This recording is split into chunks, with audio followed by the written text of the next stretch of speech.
Hello, everybody. Welcome back to the financial literacy series put on by Empowerment Square.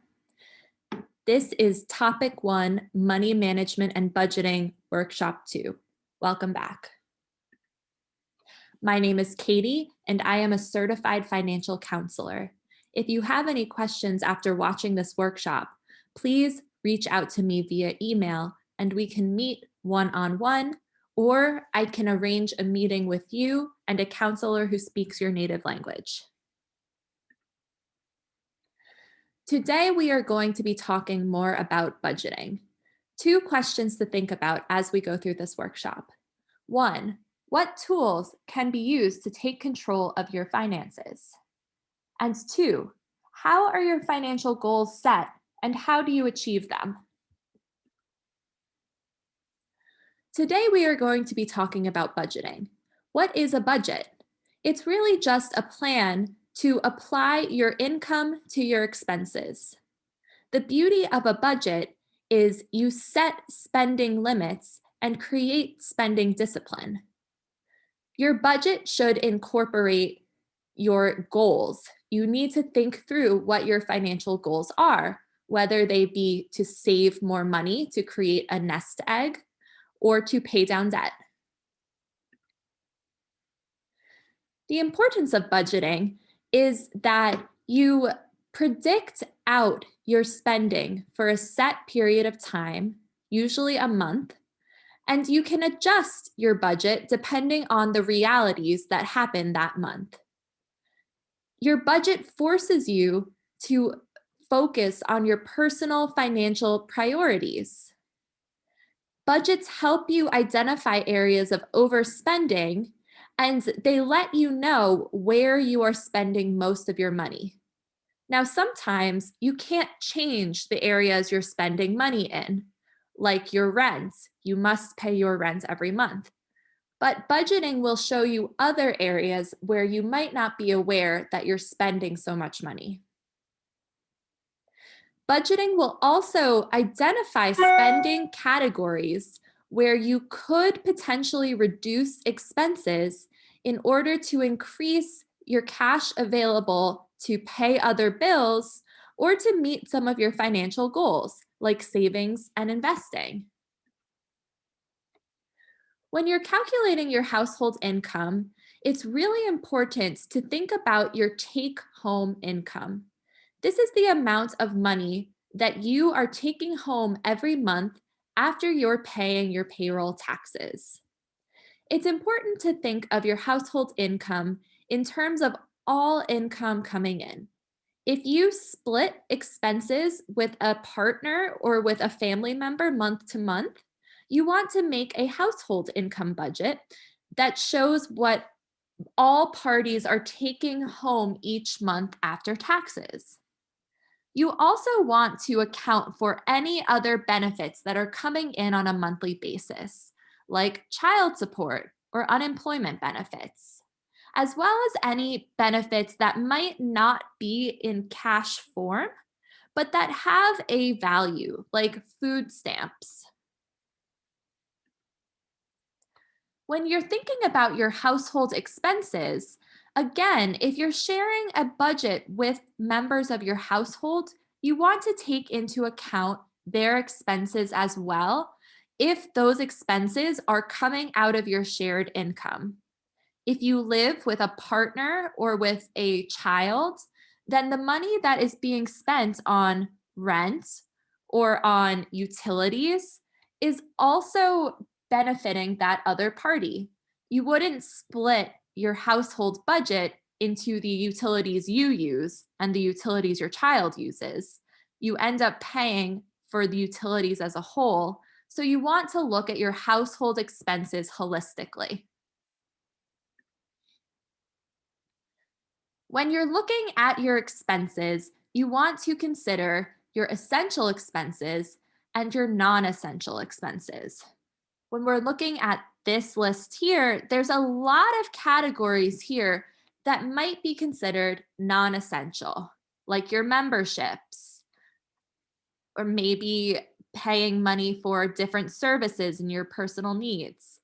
Some of these items like internet access, are so essential to day-to-day life that they should be considered essential expenses. When you're looking at your household expenses, you also want to consider any debt payments that you're making on a monthly basis.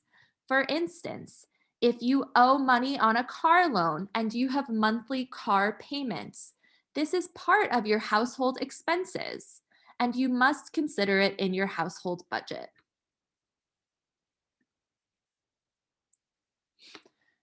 The objective of creating a household budget is to compare your income, all the money coming in each month, against your expenses, or all of the money exiting each month. Something important to consider is your household cash flow. You might notice that when you're comparing your monthly income to your monthly expenses, you are earning more money on a month to month basis than you are spending. In other words, your household income is net positive. However, you want to consider when these deposits are hitting your bank account and when your bills are due.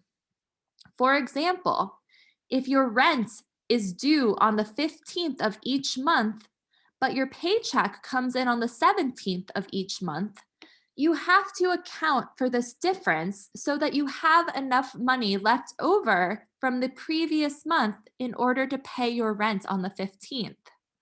Even though your income might be larger than your expenses, you still might not have the cash flow month to month to make all of your payments. You must consider the date that your bills are due and the date that your paychecks come in. If you don't consider this, you will end up with not enough cash flow, and you will likely have to rely on tools like your credit cards to float some of these expenses.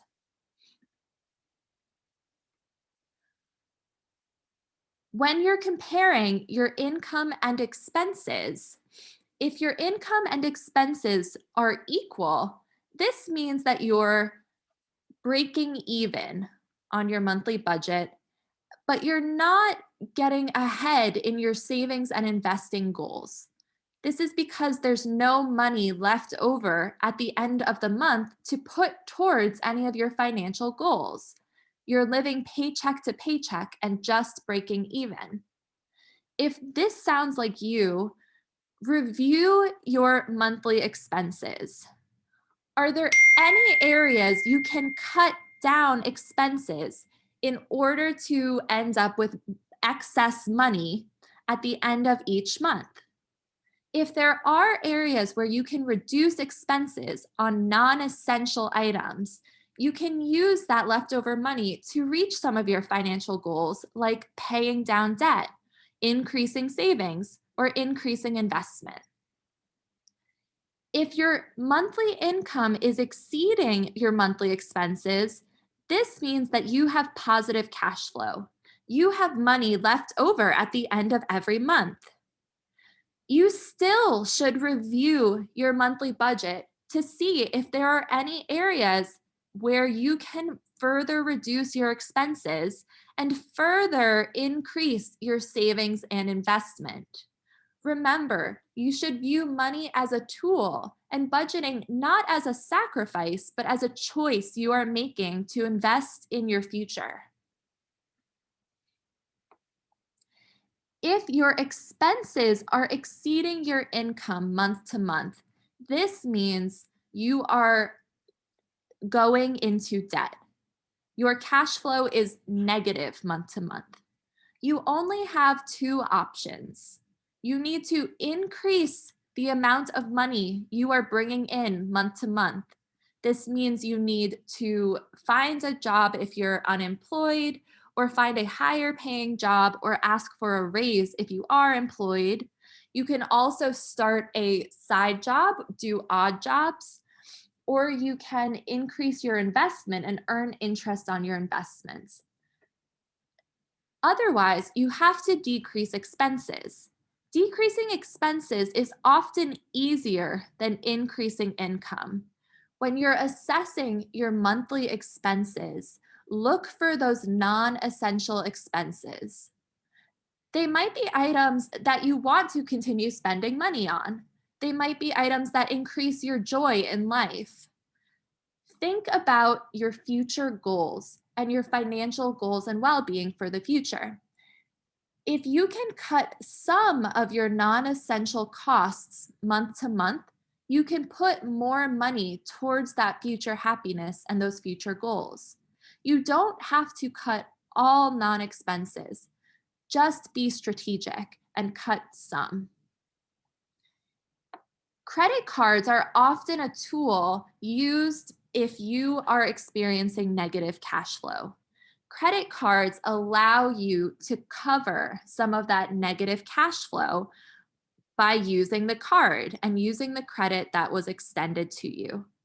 The problem is if you don't have the cash flow at the end of the month to pay down your credit card bill, you are going to end up paying interest, late fees, and transaction fees, meaning that you're going to pay more for each item you are buying.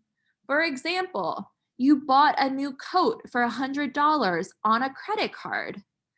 That coat is going to cost you $122 if your interest rate is 22% and you have to carry that balance. So before using credit cards to cover some of this negative cash flow, assess your expenses. Decide, is this an essential or a non-essential expense? If it is a non essential expense, do not put it on a credit card because it will end up costing you more later. It's better to save up for that item and buy it when you can afford it. We are going to learn how to prepare a budget now. We are going to use our income and expense statement that we created last workshop. We are going to look at that statement and see where we can reduce expenses. We are going to prioritize and decide what to spend money on first by covering our essential costs first.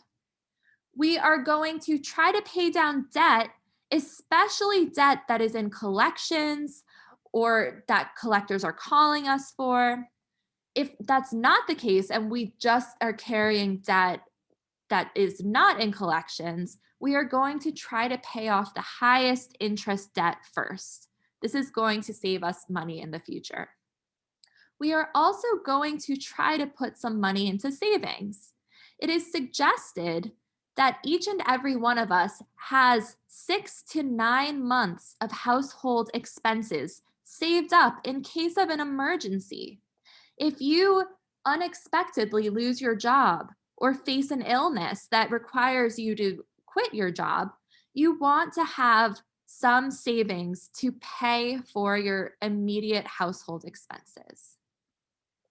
So we're going to look at my monthly income and expense statement from last workshop. Just to refresh you, I make $2,000 a month. I have $600 a month coming in tips and $200 a month coming in from an odd job I do, babysitting. My expenses include my rent, my utilities, groceries, restaurants, entertainment, transportation, and student loan payments. My February income total was $2,800, and my February expense total was $2,400.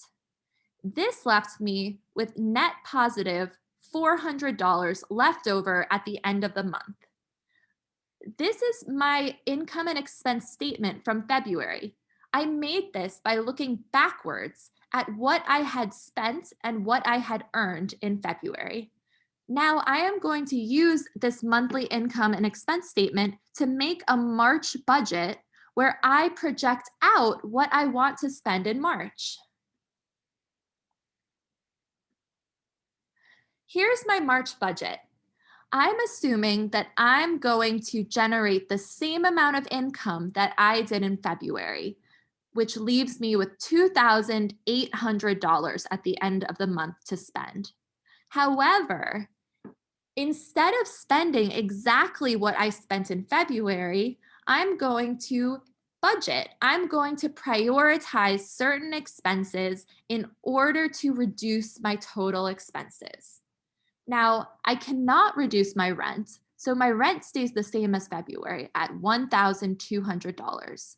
I'm assuming that I will spend a similar amount on utilities as I did in February, so I left this at $100.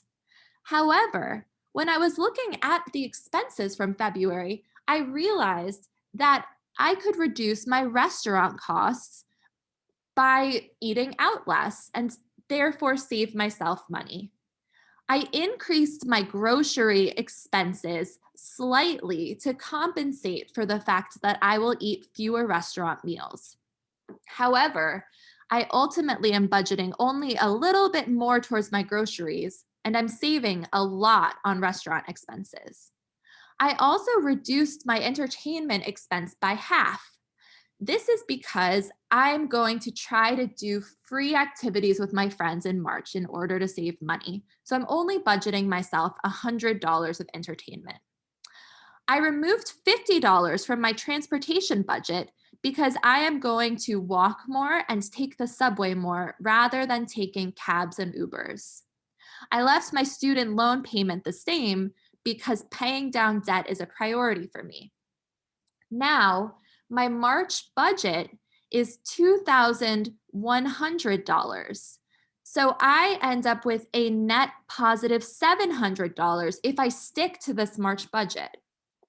Now, if we go back, we see that my February actual income and expenses, I made the same amount of money, $2,800, but in February, I spent $2,400. And in March, I'm going to try to only spend $2,100. This increases the amount of money I have left over from $400 to $700. And now I can use that $700 to work towards my financial goals. After you create a budget, you want to create a spending plan. Spending plans are different than budgets because they are tied to your financial goals and they allow for spending flexibility while still living within your means. You need to create a budget before you create a spending plan because your budget will tell you how much money you have each month to spend. Here we went back to my very first net worth statement from the first workshop. To refresh your memory, I have $4,000 in savings. I have $64,000 in debt, and my net worth is negative $60,000. Now I am going to use my savings, my spending plan to raise my net worth if I can. My major goal is to pay down some debt. So my spending plan with my extra $700 from March is to spend $500 paying down my credit card debt. Now, if I do that, I now only owe $2,500 in credit card debt. After I create a spending plan, I am going to look at what is left over and create a savings and investment plan. This allows me to allocate a portion of my money towards savings while still allowing me to spend money that I need on my essential and some of my non-essential costs. We're going to go back to my net worth statement.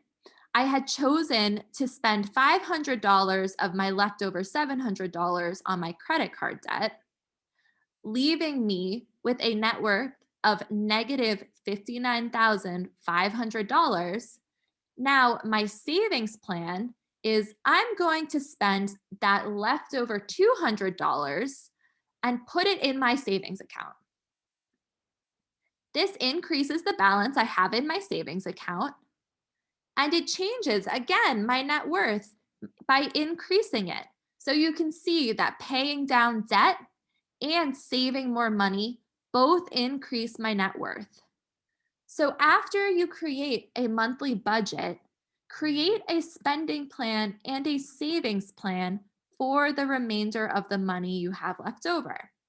If you don't have any money left over, go back to your budget and try to look at your expenses. Try to reduce some of those non essential expenses.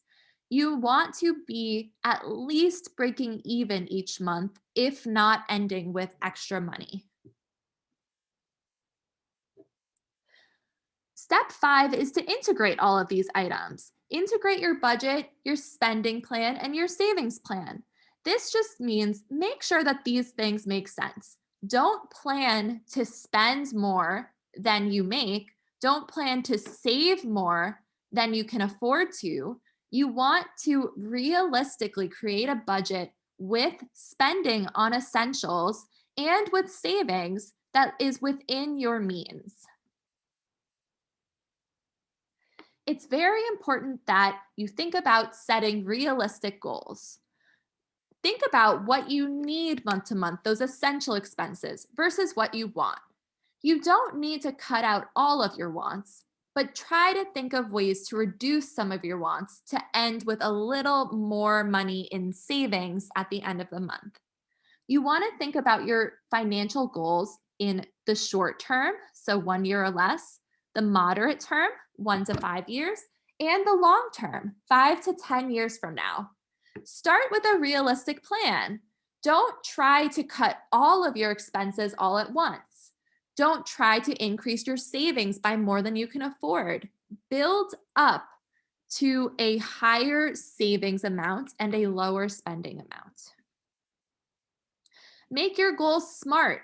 This means specific, measurable, achievable, realistic, and time-based. Make specific goals. Decide on a specific dollar amount that you will save. This means that you'll be able to measure your success. If you don't save $1,000 at the end of the month, then you have not met your goal. Make sure that this is an achievable goal. Make sure that when you're looking at your budget, you're earning more than $1,000 and your essential expenses are going to be covered even if you save $1,000. Make these goals realistic. That means that you are able to execute on them. You have a savings account in place in order to save the $1,000. And make them time-based. So if you want to save $1,000, when do you want to have it saved by? Do you want it in a month? Do you want it in 6 months? Do you want it in a year? That's how you will know whether or not you've achieved your goal. So to sum up, change the way that you're viewing money from a problem to a tool. Think of a budget not as a sacrifice, but as a choice you are making to invest in your future. Analyze your current financial situation by looking at your net worth. Create an income and expense report so that you know what you are making and spending in an average month. Use that income and expense report to create a budget for the next month. Find out how much surplus money you have at the end of that month and create a spending and a savings plan for that extra money. Integrate your budget, your spending, and your savings account and review your plans periodically. If you are making a budget month to month and you can never stick to that budget, that means that that budget is not realistic for you. You want to make sure that you are setting yourself up for success with realistic goals.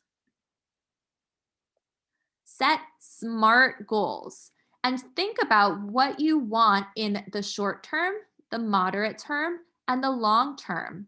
Long term is going to look very different than short term, but the actions that you take in the short term will help you work towards those long-term goals of retirement, home ownership, and going back to school.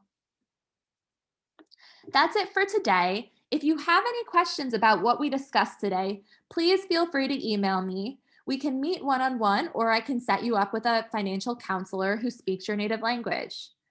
I will see you in the next workshop. Thank you for attending.